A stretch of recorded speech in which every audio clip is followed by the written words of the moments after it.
one called The Scheme of Redemption. I said one time on a tour that Milligan wrote The Scheme of Redemption, and somebody said, no, God did that. But he wrote a book called The Scheme of Redemption. But prior to that, a lesser known book called Reason and Revelation, which dealt more with scientific, the Bible, and not so much the Bible and science as we think of it, but what they would have called God's two books. That God reveals himself in nature by natural revelation, and God reveals himself that way.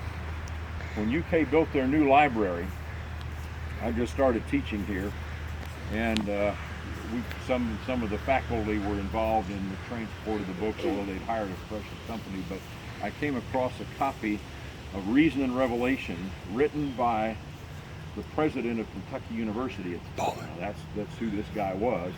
That hadn't been checked out since like 1937, so it's sat on the shelves for 60 years. And what we were doing was pulling off books that had not been barcoded yet, had not been converted to the new system, make sure circulation got them, put a barcode in. But I thought it was interesting.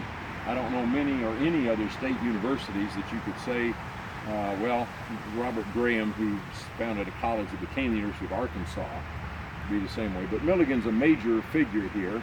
Again, an immigrant story who comes to America and does very well in the middle of the 19th century. Now, if we walk a little farther down, we'll pass the